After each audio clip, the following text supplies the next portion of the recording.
Selamat pagi Bapak Ibu Saudara yang terkasih di dalam Tuhan, dimanapun Anda berada. Kita bersyukur punya Allah yang luar biasa, kasih setianya, anugerahnya, serta pertolongannya melimpah dalam hidup kita. Mari pagi ini kita datang dengan ungkapan syukur kita melalui pujian dan penyembahan kita. Sebelum ibadah kita mulai, mari kita satukan hati kita di dalam doa. Bapak, kami bersyukur untuk kesempatan pada saat hari ini kami boleh bersekutu dan boleh beribadah kepada Engkau ya Tuhan. Biarlah tangan-Mu selalu menjamah setiap pribadi lepas pribadi kami Tuhan. Kami tahu bukan kuat dan gagah kami, tetapi Tuhanlah yang memberi kekuatan pada setiap kami. Karena Engkau Tuhan yang setia dan ajaib kasih-Mu Tuhan. Pagi ini kami mau memuji, menyembah dan meninggikan nama-Mu Tuhan. Biarlah kami boleh berkenan di hadapan-Mu, serta hadirat-Mu memenuhi tempat ini Tuhan, dan dimanapun kami berada, serta lawatan-Mu menjamah setiap kami. Bertahtalah di atas pujian kami Tuhan. Terima kasih Tuhan Yesus, terima kasih Roh Kudus, hanya di dalam nama Tuhan Yesus. Haleluya. Kami datang Tuhan, dengan setiap kerinduan kami. Datang ya Bapa dalam kerinduan, memandang keindahan-Mu. Ku berikan segalanya, semuanya yang ada. Ku ingin menyenangkan hati-Mu oh Tuhan. Jadikan aku indah yang Kau pandang mulia, seturut karya-Mu di dalam hidupku. Ajarku berharap hanya kepadamu, taat dan setia kepadamu Tuhan. Kami mau taat Tuhan. Datang ya Bapa dalam kerinduan, memandang keindahan-Mu. Ku berikan segalanya, semuanya yang ada. Ku ingin menyenangkan hati-Mu oh Tuhan.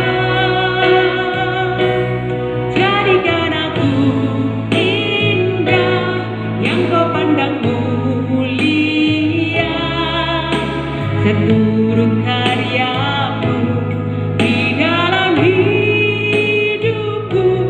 Ajarku berharap hanya kepadamu, taat dan setia kepadamu Tuhan. Jadikan aku indah yang Kau pandang mulia, seturut karya-Mu di dalam hidupku. Ajarku berharap hanya kepadamu, taat dan setia kepadamu Tuhan. Jadikan aku indah yang Kau pandang mulia, seturut karya-Mu di dalam hidupku.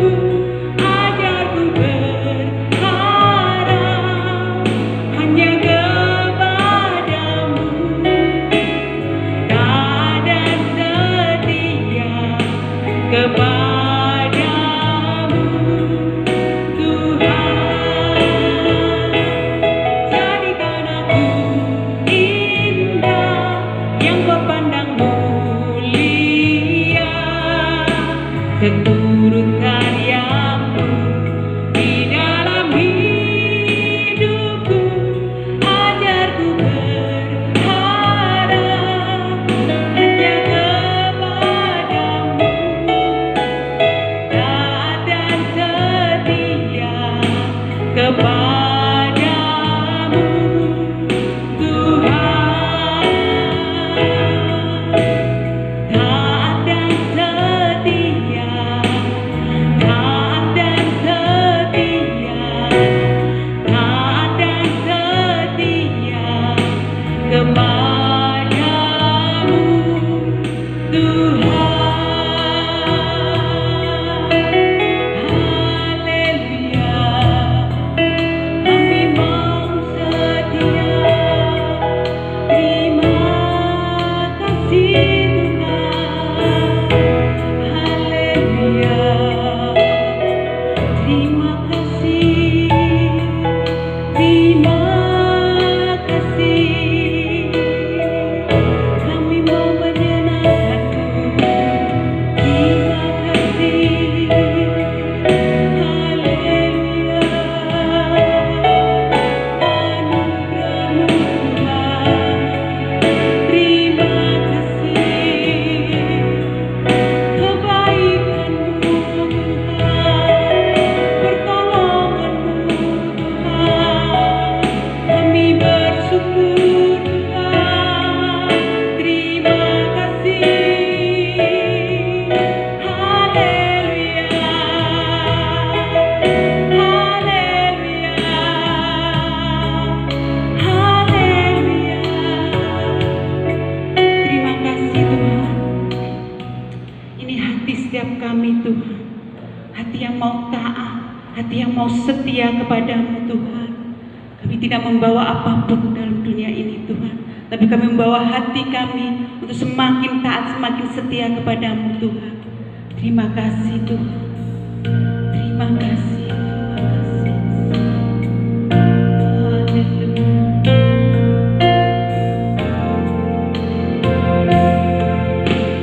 Ku tak membawa apapun juga saat ku datang ke dunia. Ku tinggal semua pada akhirnya saat ku kembali ke surga. Inilah yang ku punya, hati sebagai hamba yang mau taat dan setia padamu Bapa.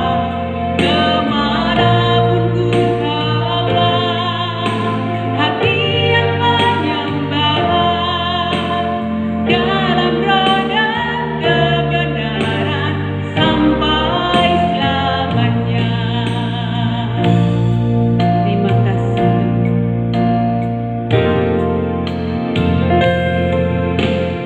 Ku tak membawa apapun juga saat ku datang ke dunia. Ku tinggal semua pada akhirnya saat ku kembali ke surga. Inilah yang ku punya, hati sebagai hamba yang mau taat dan setia padamu Bapa. Kemanapun ku bawa, hati yang menyembah dalam roh dan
Pagi ini kami mengucap syukur kepada-Mu ya Tuhan.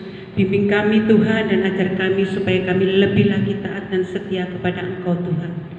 Biarlah kami terus berharap dan mengandalkan Engkau Tuhan. Pegang tangan kami supaya kami lebih dekat kepada-Mu Tuhan, serta bimbing kami untuk menjadi teladan bagi kemuliaan-Mu Tuhan. Ajar kami untuk menghidupi firman-Mu Tuhan dan melakukan yang menjadi kehendak-Mu. Kami juga berdoa bagi hamba-Mu yang akan menyampaikannya. Berkati hikmat marifat yang daripada-Mu Tuhan, dan firman yang akan ditabur boleh tertanam dan bertumbuh di kehidupan kami. Terima kasih Tuhan, terima kasih Roh Kudus. Kami sambut akan firman-Mu hanya di dalam nama Tuhan Yesus. Haleluya. Amin. Pagi ini firman Tuhan akan dilayani Bapak Matius. Kami persilakan.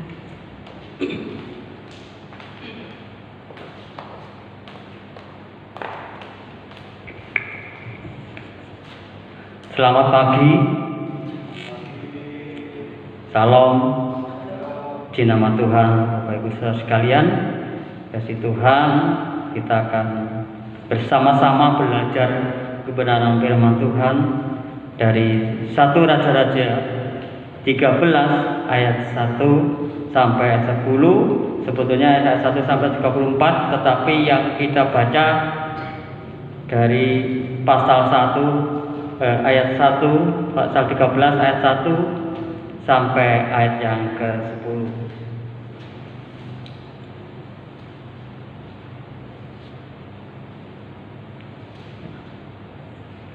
Kalau sudah ketemu 1 Raja-Raja pasal 13 ayat 1 dan sampai ayat 10 yang kita baca, mari kita baca bersama-sama. 1, 2, 3. Abdi Allah dari Yehuda. Sedang Yerobeam berdiri di atas mezbah itu sambil membakar korban, maka atas perintah Tuhan datanglah seorang abdi Allah dari Yehuda ke Betel. Lalu atas perintah Tuhan berserulah orang itu terhadap mezbah itu, katanya, hei mezbah, beginilah firman Tuhan, bahwasanya seorang anak akan lahir daripada keluarga Daud, Yosia namanya. Ia akan menyembelih di atasmu imam-imam bukit pengorbanan, yang membakar korban di atasmu, juga tulang-tulang manusia akan dibakar di atasmu. Pada waktu itu juga ia memberitahukan suatu tanda ajaib, katanya, inilah tanda ajaib, bahwa Tuhan telah berfirman bahwasanya mezbah itu akan pecah sehingga tercurah abu yang di atasnya. Demi Raja Yerobeam mendengar perkataan abdi Allah yang diserukannya terhadap mezbah di Betel itu, ia mengulurkan tangannya dari atas mezbah dan berkata, tangkaplah dia. Tetapi tangan yang diulurkannya terhadap orang itu menjadi kejam, sehingga tidak dapat ditariknya kembali. Mezbah itu pun pecahlah, sehingga abu yang di atasnya tercurah sesuai dengan tanda ajaib yang diberitahukan abdi Allah itu atas perintah Tuhan. Lalu berbicara raja dan berkata kepada abdi Allah itu, mohonkanlah belas kasihan Tuhan Allahmu dan berdoalah untukku, supaya tanganku dapat kembali. Dan abdi Allah itu memohonkan belas kasihan Tuhan, maka tangan raja itu dapat kembali dan menjadi seperti semula. Kemudian berbicara raja kepada abdi Allah itu, marilah bersama-sama dengan aku ke rumah, segarkan badanmu, sesudah itu aku hendak memberikan suatu hadiah kepadamu. Tetapi abdi Allah itu berkata kepada raja, sekalipun setengah dari istanamu kau berikan kepadaku, aku tidak mau singgah kepadamu. Juga aku tidak mau makan roti atau minum air di tempat ini. Sebab beginilah diperintahkan kepadaku atas firman Tuhan, jangan makan roti atau minum air, dan jangan kembali melalui jalan yang telah kau tempuh itu. Lalu pergilah ia melalui jalan lain, dan tidak kembali melalui jalan yang telah diambilnya untuk datang ke Betel.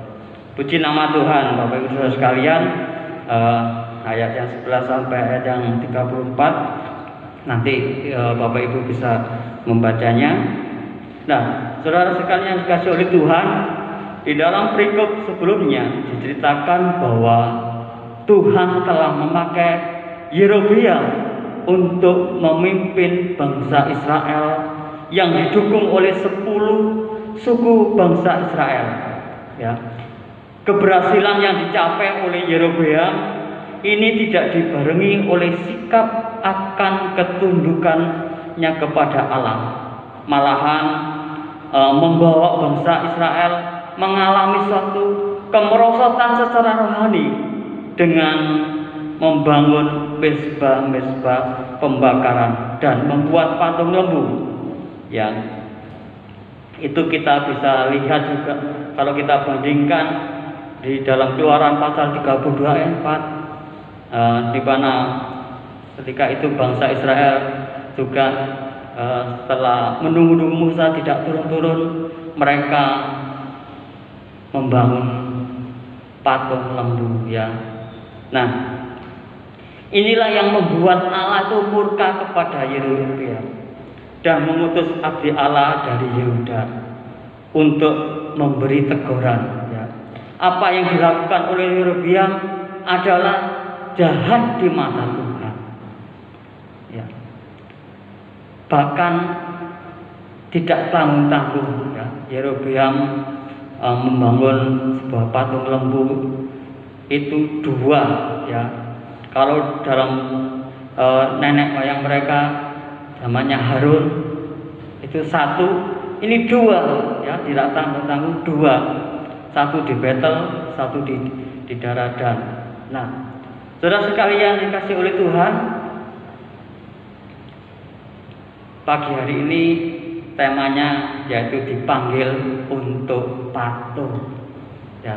Kalau dalam kamus besar bahasa Indonesia itu patuh itu artinya menurut, ya, menurut peraturan, menurut perintah. Ya. Nah, konsekuensi kalau tidak patuh bagaimana?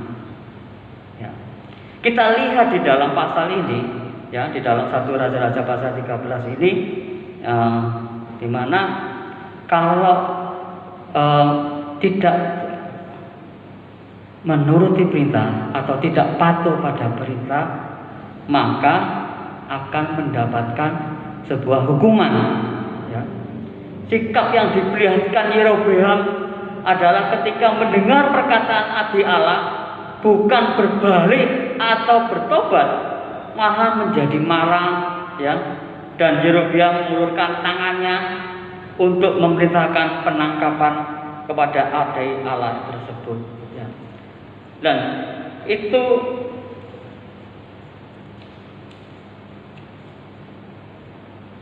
ya.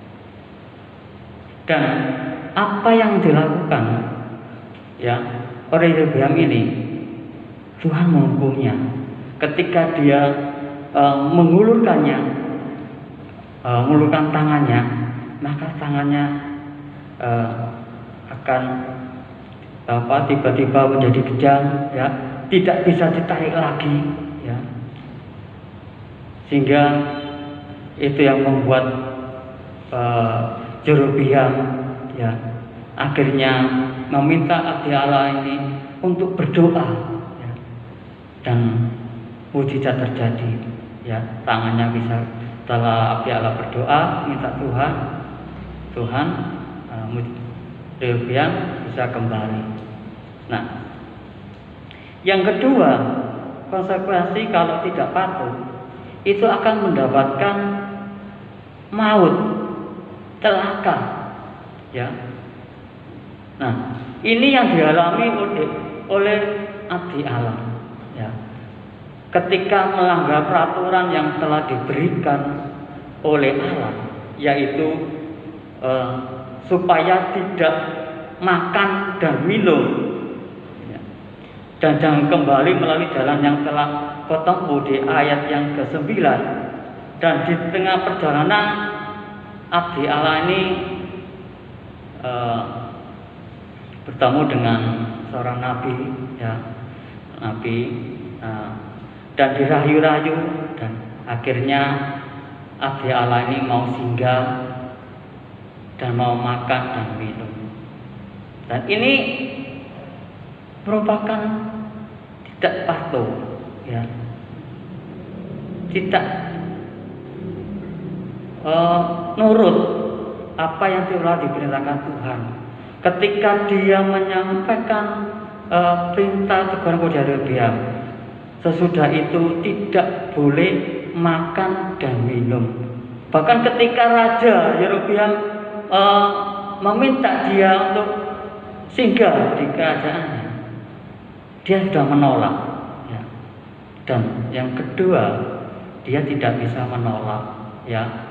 Dan ini merupakan ketidakpatuhan, ya, tidak mau nurut, ya. Sehingga abdi Allah ini, ya, setelah makan minum di rumah seorang nabi, ya, seorang nabi, dan dia pergi, ya, pamitan, di tengah jalan dia diterkam oleh singa, ya. Nah, dan kemudian dia meninggal. Nah, ini bukan suatu kecelakaan, tetapi ini memang dari Tuhan, ya, suatu hal yang di mana abdi Allah singa ini tidak merobek-robek, ya, bahkan dia menunggu, bahkan dia tidak menerkam keledainya sampai nabi ini datang, ya. Nah, saudara sekalian dikasih oleh Tuhan, hukuman yang diterima oleh kedua orang ini, ya, yaitu tentang abdi Allah, ya, dan kedua, konsekuensi kalau tidak patuh itu yang dialami oleh perbuatan jahat atau dosa yang dilakukan Yerobeam, di mana Yerobeam mendapatkan juga suatu hukuman karena dia tidak berbalik, tidak mau bertobat, ya, ketika dia tegur, ketika dia hidupnya ditegur oleh Allah, dia tidak mau balik, ya. Bahkan semakin menjadi-jadi, ya, dia mengangkat para imam-imam dari kalangan rakyat biasa. Dan perbuatan yang dilakukan oleh Yerobeam ini di mata Tuhan ada suatu kejahatan, suatu kekejian, sehingga di akhir hidupnya Yerobeam mendapatkan hukuman, yaitu akan dilenyapkan dan dipunahkan dari muka bumi, di ayat 33 sampai 34. Nah, saudara sekalian yang dikasihi oleh Tuhan, nah, bagaimana kita dapat patuh, ya, dapat menurut setiap perintah? Bagaimana? Nah, yang pertama dibutuhkan suatu komitmen yang tinggi, ya. Dibutuhkan suatu komitmen yang tinggi, ya, untuk melaksanakan setiap perintah, untuk bisa patuh melaksanakan itu. Dimulai dengan suatu komitmen di dalam diri kita, dan itu dilakukan oleh sang abdi Allah ini, ya. Dia datang dari Yehuda ke Betel, ya. Tentunya ketika dia mendapatkan perintah dari Tuhan untuk menyampaikan firman Tuhan kepada Yerobeam untuk menegur, itu taruhannya nyawa, ya, di hadapan raja, ya. Bahkan rajanya sudah lain dari rajanya abdi Allah, ya, karena dari Yehuda datang ke Betel, di mana kerajaan utara, Israel utara dipimpin oleh Yerobeam ini, ya.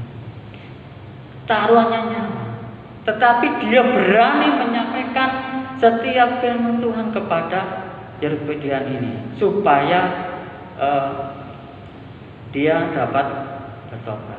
Bahkan kalau kita melihat di pasal 13 ayat 1 sampai ayat 2 ini, ya, di mana dia juga bernubuat, ya, dikatakan di ayat yang ke-1 sampai 2 dikatakan, sedang Yerobeam berdiri di atas mezbah itu sambil membakar korban, maka atas perintah Tuhan datanglah seorang abdi Allah dari Yuda ke Betel. Lalu atas perintah Tuhan berserulah orang itu terhadap mezbah itu. Katanya, hei mezbah, beginilah firman Tuhan, bahwasanya seorang anak akan lahir pada keluarga Daud, Yosia namanya. Ia akan menyembelih di atasmu imam-imam bukit pengorbanan yang membakar korban di atasmu. Juga tulang-tulang manusia akan dibakar di atasmu. Ya, untuk menyampaikan, ya, kecaman, ya, dari Tuhan kepada Yerobeam itu tidak mudah, ya. Tetapi abdi Allah ini, ya, dia berangkat ke Betel dan menyampaikan kecaman yang sangat keras kepada Yerobeam ini, ya. Itu dibutuhkan suatu komitmen. Dia mau datang, dia mau menyampaikan, itu juga dibutuhkan suatu komitmen yang tinggi. Nah, saudara sekalian dikasihi oleh Tuhan, ya. Yang kedua, bagaimana kita dapat patuh, yaitu ada satu tulus dalam melaksanakan perintah. Ketulusan hati sangat diperlukan, ya, dalam setiap menerima perintah. Karena dengan ketulusan kita dapat melaksanakan perintahnya. Dengan tulus hati berarti seorang mau dipimpin oleh Roh Kudus dan mau tunduk, ya, akan pimpinannya. Di tengah-tengah mungkin pandemi ini banyak peraturan, ya, banyak peraturan yang diberikan baik dari pemerintah untuk menjaga sikap, ya, untuk menuruti setiap perintah, dan itu harus dibutuhkan juga sikap mau menjalankannya. Ada satu komitmen, ada satu ketulusan hati untuk mau melakukannya, ya. Di tengah-tengah pandemi ini juga, ya, di mana ibadah banyak dari kalangan kita banyak melakukan ibadah online, ya.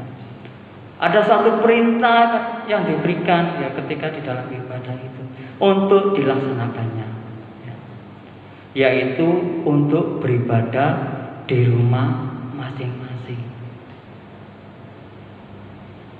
Banyak teguran dari Tuhan, ya, melalui ibadah, ya. Mungkin disampaikan di dalam ibadah melalui online. Nah, terus sekalian, peraturannya yaitu setiap anak Tuhan melaksanakan ibadah di rumah masing-masing. Apakah itu perintah itu kita lakukan, ataukah perintah itu kita patuhi? Jawabannya ada di dalam kita masing-masing. Apakah kita mau tunduk di hadapan Tuhan? Apakah kita mau patuh, dipimpin oleh Roh Kudus untuk ibadah, ya, ibadah mungkin pada minggu pagi. Apakah Bapak Ibu Saudara sudah nurut, ya, sudah patuh perintah dari Bapak Gembala, ya, untuk ibadah di masing-masing. Dan itu dibutuhkan suatu komitmen untuk mau beribadah, ya, di rumah masing-masing. Saya percaya Bapak Ibu sudah melakukan. Tapi saya percaya juga, apakah Ibu sungguh-sungguh untuk sudah beribadah pada hari Minggu? Saudara sekali kasih oleh Tuhan, sikap patuh ya harus kita miliki. Kita sebagai anak Tuhan, kita dipanggil untuk patuh menurut apa yang disampaikan oleh Tuhan melalui firman-Nya, melalui ibadah ya. Mungkin kita diingatkan, mungkin kita karena pandemi ini kita terlalu lengah ya, sudah kita tidak pernah ke gereja, cuma mengikuti ibadah itu pun nggak sepenuhnya ya. Mungkin 15 menit, waduh udah bosan ya, udah tinggal ya. Karena banyak tantangan kalau ibadah di rumah itu ya. Mungkin kalau kita sudah mungkin ya contoh, mudah-mudahan tidak terjadi di tempat kita ya. Ketika saya ibadah, tiba-tiba ada tamu datang, maka ibadahnya dimatikan ya. Mungkin ada keperluan lagi, banyak gangguan ya. Ketika kita beribadah di rumah online ya, banyak gangguan. Bagaimana kita sikap kita supaya kita patuh di dalam beribadah kepada Tuhan? Yaitu dibutuhkan suatu komitmen tadi, komitmen yang tinggi. Aku harus ibadah, apapun yang terjadi, aku harus meluangkan waktu untuk beribadah. Mungkin mengajak keluarga, mengambil sikap 1 jam untuk beribadah ya. Karena di tengah-tengah pandemi ini banyak tantangan bagi anak Tuhan ya. Tantangan yang sangat berat sekali. Mungkin tantangan ekonomi, mungkin tantangan keadaan sosial lingkungan kita yang membawa kita jatuh jauh dari Tuhan. Dan ketika kita tegur, bagaimana sikap kita? Apakah kita mau berbalik kepada Tuhan? Apakah kita mau bertobat? Ya. Ketika kita diingatkan ya, oleh hambanya, apa kita mau? Kita harus belajar tunduk. Kita harus belajar patuh, ya, nurut apa yang telah disampaikan oleh firman Tuhan melalui hamba-Nya, melalui Bapak Gembala, ya. Karena Bapak Gembala seorang yang dipilih oleh Tuhan untuk membimbing kita, ya, tak mungkin mencelakakan kita, ya. Bapak Gembala akan menolong kita, menuntun kita ke jalan yang benar. Dan saudara sekalian yang dikasihi oleh Tuhan, kita dipanggil untuk patuh. Bagaimana sikap kita sebagai orang percaya ya, untuk kita bisa patuh ya, baik kepada firman Tuhan maupun pada peraturan pemerintah. Apa yang harus kita lakukan? Apa yang harus kita kerjakan sebagai anak Tuhan untuk menjadi berkat, supaya kita tidak melenceng? Apa yang harus kita lakukan ya? Ada teguran ya, memang kalau teguran itu kadang pedas ya, kadang keras, tapi apa yang harus kita lakukan sebagai orang percaya? Apakah kita mau patuh, nurut untuk dipimpin oleh Tuhan melalui firman-Nya? Komitmen yang tinggi harus kita miliki, harus kita tanamkan. Aku mau nurut, aku mau patuh setiap perintahnya ya. Dan dibutuhkan juga satu ketulusan hati ya. Kalau kita melakukan dengan tulus ya, segala sesuatu kalau kita kerjakan dengan ketulusan hati, maka yang ada di dalam hati kita adalah rasa senang, rasa gembira ya, tidak ada beban ya, karena ada ketulusan hati. Coba kalau kita tidak tulus untuk melakukan perintahnya, pasti berat, kayaknya ada beban yang menindih ya. Tetapi kalau kita tulus, oh iya Ini perintah Tuhan. Ini teguran yang baik. Aku harus kembali. Jangan sampai seperti Yerobeam. Ketika dia ditegur oleh Tuhan, ketika dia mendapatkan satu kecaman, dia tidak mau berbalik. Ya. Bahkan dia mau memenjarakan, suruh menangkap. Ya. Bahkan di dalam hidupnya sudah diingatkan oleh Tuhan, tetapi hidupnya masih hidup dalam kejahatan, yaitu dalam penyembahan yang berhala. Ya. Maka apa yang telah dilakukan Yerobeam, dia mendapatkan suatu hukuman, bahkan dimusnahkan dari muka bumi.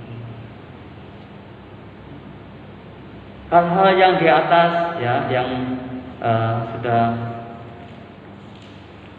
saya sampaikan, bahwa satu sikap bagaimana kita harus patuh, ada satu komitmen yang tinggi.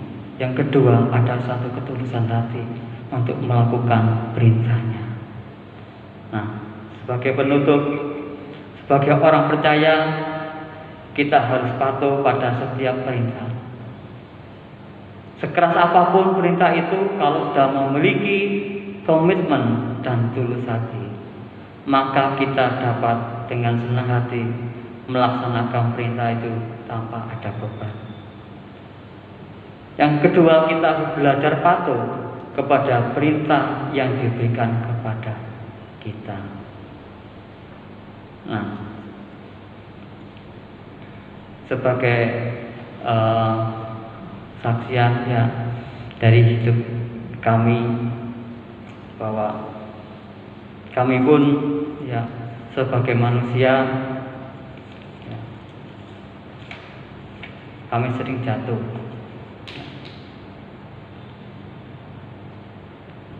Ketika kami masih muda, ya, banyak hal-hal yang kami lakukan dan tidak berkenan di hadapan Tuhan. Ketika Tuhan menegur setiap dosa yang mungkin kami perbuat, saya perbuat, ya, banyak teguran dari para terang-terang Tuhan melalui mereka, ya. Dan itu memang keras, dan itu sakit hati, ya. Dan itu juga dibutuhkan suatu proses, ya. Teguran-teguran yang saya terima, ya, untuk bisa berbalik kepada Tuhan. Dan ketika Tuhan mengasihi saya, Tuhan masih mengasihi saya, ya, Tuhan tolong, ya, dan kami boleh berbalik kepada Tuhan. Kami mau bertobat, ya, meninggalkan semua kejahatan yang kami lakukan. Dan ketika kami melakukan nurut apa yang diperintahkan Tuhan, ada suatu sukacita, ya, dalam hati kami. Ada rasanya damai, ya, dalam hati kami. Dan di Tuhan, ya, Tuhan tolong kami sehingga kami boleh melayani Tuhan itu semua oleh karena anugerahnya. Amin. Di nama Tuhan, saudara sekalian, sebelum untuk pujian penutup, ya, kita akan nyanyikan lagi ku tak membawa apapun. Juga nanti kami serahkan kepada Bapak Gembala.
dikasihi oleh Tuhan, kita sudah mendengarkan uraian dari Saudara Matius. Tapi saya mau tambahkan di sini, kisah ini berbicara tentang abdi Allah yang diutus untuk menegur Yerobeam. Kenapa ditegur, saudaraku? Karena Yerobeam ini memang sudah ditetapkan oleh Tuhan untuk kerajaan ini akan dibagi dua. Setelah Salomo, karena Salomo berbuat yang tidak baik, maka Tuhan menetapkan, tetapi bukan pada saat Salomo, tetapi pada anaknya Rehabiam. Nah, sebenarnya Yerobeam ini juga sudah ditetapkan oleh Tuhan untuk menjadi orang yang akan menjadi pemimpin bagi orang Israel. Ya. Tetapi Yerobeam ini berpikir begini, licik-licikan dia. Dia berpikir bahwa kalau rakyat di bagian dia itu pergi ke Yerusalem untuk memberikan persembahan, maka rakyat ini akan kembali ke Raja Rehabiam. Nah, itu sebabnya dengan licik dia tidak mengizinkan rakyat bagian utara itu untuk pergi ke Yerusalem dengan mendirikan korban-korban, mesbah korban, baik itu di Betel maupun di Dan. Nah, hal inilah yang Tuhan tidak senang. Ya, bahkan pada saat dia membakar persembahan, datanglah nabi dari Yehuda untuk menegur dia. Nah, teguran itu mengatakan bahwa turunan dari Daud nanti, yaitu Yosia, itu akan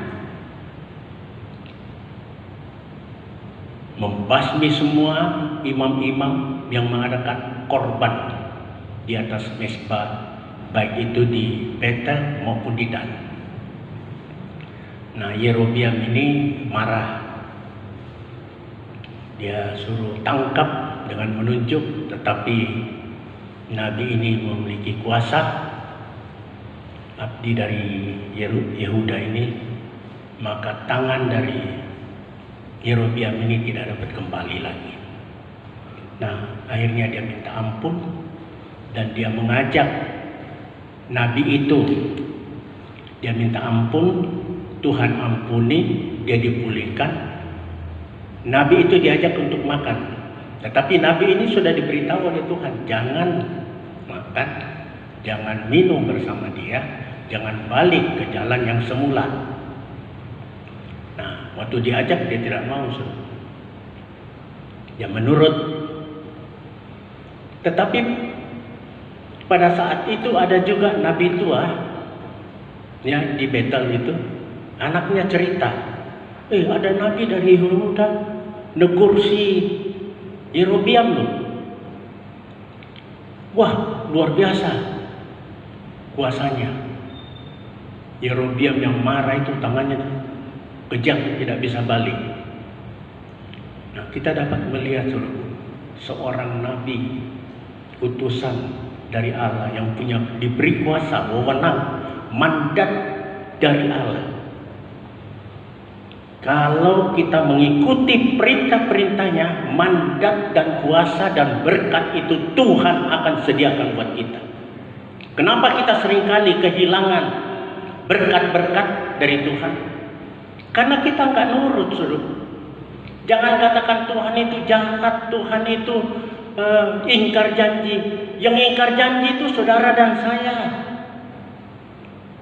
Ya, yang ingkar janji, nanti satu saat saya akan bicara tentang pelayanan yang memiliki motif-motif di balik dari itu.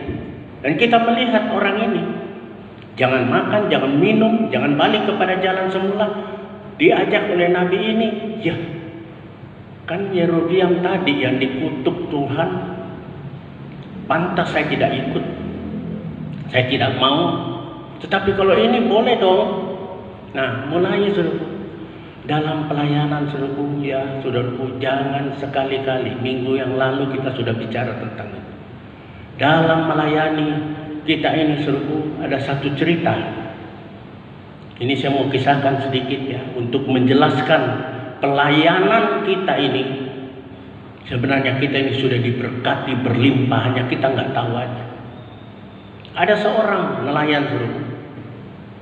Nelayan ini memancing, tahu-tahu dia dapat seekor ikan. Anehnya pada saat ikan itu dilepas dari kail dan ditaruh, ikan ini bisa ngomong. Dan ikan ini berkata kepada nelayan itu, "Nelayan, lepaskan aku. Kalau engkau melepaskan aku memberikan sesuatu padamu yang akan membuat engkau tidak menjadi nelayan lagi panas-panasan menderita, tetapi kamu akan mendapat banyak berkat." Oh, maka dilepaskan. Pada saat dilepas gitu dia katakan, "Nelayan, kamu pulang ke rumahmu. Pohon besar yang di halaman rumahmu itu akar-akarnya gali dan ada 10 guci, yang setiap guci itu memiliki lempengan-lempengan emas, 100 lempengan emas." Wah, dia pulang langsung suruh dia betul gali, dia dapat. Betul-betul dia dapatkan ada 10 guci. Dia hitung semua guci-guci 1, 2, 3 sampai 9. Guci itu betul-betul ada 100 lempengan emas murni. Yang ke-10 dia buka, kok enggak 100? Hanya 87, sorry. Yang 13 hilang. Wah, orang ini dia hitung lagi. Sampai capek. Mungkin udah dihitung berulang-ulang, guci semula dihitung lagi, tidak ditemukan. Dia pergi gali lagi saudara. Apa yang terjadi? Dia tidak menemukan sampai dia mati kecapean. Saudara, mungkin cerita Babel ini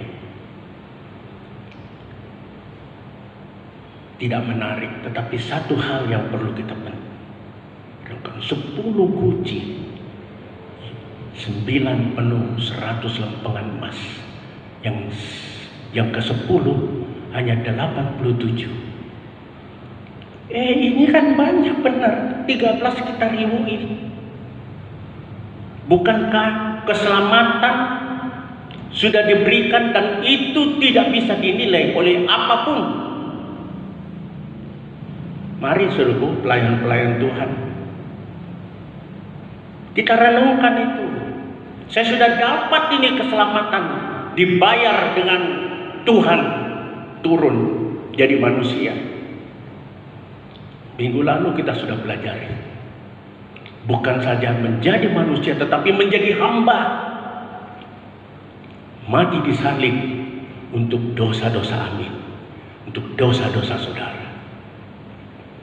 Ini harga yang sudah Tuhan bayar, tak ternilai, tetapi kita semangat untuk melayani Tuhan, ribut dengan yang 13 keping itu. Saudara, kok ayo renungkan, bukankah kita ini sama seperti nelayan yang bodoh itu? 9 guci dengan 100 lempeng emas dan cuma 1 guci yang berisi 87, kurang 13. Itu yang kita ributkan. Ayo saudaraku, renungkan ini. Kecuali kalau memang saudara tidak pernah merasakan keselamatan yang Tuhan sudah berikan kepada saudara. Jujur saya berada di dalam daging. Dan oleh Rasul Paulus berkata, selama kita masih berada di dalam kemah ini, kita ini tidak mungkin memperkenankan Allah. Tetapi Rasul Paulus tidak sampai ke situ. Sekalipun aku di dalam kemah ini atau tidak, aku berusaha untuk menyenangkan hati Tuhan. Kita ini panggilan untuk taat, saudaraku. Ayo, saudara-saudara yang biasa berdoa pagi, ada nggak doa pagi? Saya jujur, saudaraku, tidak sampai 1,5 jam, tapi 1 jam saya usaha. Tetap kita, sebab apa? Kita rindu bersekutu dengan Tuhan. Kita rindu komunikasi dengan Tuhan. Dan hari-hari itu buka-buka Alkitab terus. Saya minta para pembicara-pembicara ya, sebab ini direkam loh, saudara. Ya, ayo kita pelajari Alkitab ini dengan sungguh-sungguh. Kalau kita baca satu perikop dan tidak terungkap, baca. Bahkan bila perlu satu buku, satu kitab, tidak juga terungkap satu Alkitab. Kita perlu belajar. Kita lihat seorang yang diutus dengan kuasa hanya karena tidak taat, hanya karena masalah perut. Akibatnya apa? Dimakan oleh singa. Dan ironisnya dibuang begitu saja. Saudara, jangan sampai kehidupan kita dalam mengiring Tuhan ujung-ujungnya lari ke situ. Sekali kita dipanggil oleh Tuhan sampai mati, kita bertahan. Kelaparan, katanya Rasul Paulus, penderitaan tidak akan memisahkan kita dengan kasihnya Kristus. Itu yang harus menjadi komitmen kita. Jangan karena diiming-iming, oh kok bukan si Yerobiam yang undang, kan ini Nabi yang undang. Tetapi sekali Tuhan mengatakan begitu, jangan sekali-kali melanggar titah Tuhan. Resikonya fatal. Saya minta kita seluruh panggilan kita, saya yakin kita ini semua dipanggil untuk apa? Mengemban amanat agung. Saya sudah cerita sama saudara Matius. Amanat agung itu saudara pikir dengan kata-kata. Tanpa kata-kata, Ibu Tresia dikenal oleh dunia. Karena apa? Perbuatannya. Ayo saudaraku, perilaku hidup kita ini hari lepas hari harus semakin baik. Bukan hanya di hadapan manusia, tetapi terutama di hadapan Tuhan. Punya motif-motif yang baik. Sehingga apa yang kita lakukan itu menyenangkan hati Tuhan. Disertai oleh Tuhan. Sehingga pelayanan kita yang motifnya bukan untuk membangun kerajaan demi untuk kepujian kita, tetapi membangun kerajaan Allah. Seperti yang kita sudah pelajari Yesaya 43 ayat 7. Kita dicipta untuk memuliakan nama Tuhan. Amin. Kiranya Tuhan memberkati kita. Mari kita tunduk kepala. Terima kasih Bapa dalam surga untuk firman Tuhan yang telah kami renungkan, dan mungkin ini menusuk batin kami, tetapi kami bersyukur, terima kasih, sebab ini adalah teguran untuk kebaikan kami. Tuhan tambahkan hikmat marifat dari sorga pada saudara Matius, supaya dalam pelayanannya semakin indah, semakin menjadi berkat buat gereja Tuhan, menjadi berkat buat rumah tangganya, menjadi berkat buat siapapun yang bertemu dengan dia. Kami berdoa juga Tuhan untuk pelayan-pelayan Tuhan yang telah ambil bagian, Saudara Joko, Saudari Herlina, Saudari Rizky dan Ferry, serta Novi dan Riko. Hamba serahkan semua kami yang hadir. Kiranya firman Tuhan yang telah kami dengarkan ini menjadi pengertian bagi kami Tuhan, untuk kami mau terpanggil taat, teguh di dalam pendirian kami, sekalipun resikonya harus kami bayar dengan harga yang mahal. Tetapi kami tahu segala sesuatu yang kami lakukan untuk menyenangkan hati Tuhan, Tuhan akan menyertai kami, sehingga kami akan keluar menjadi orang yang lebih dari pemenang. Hamba berdoa juga Tuhan untuk bangsa dan negara kami. Kiranya Tuhan berkenan untuk memakai Presiden Joko Widodo, wakilnya Ma'ruf Amin, begitu juga dengan anggota kabinet, pemerintah daerah,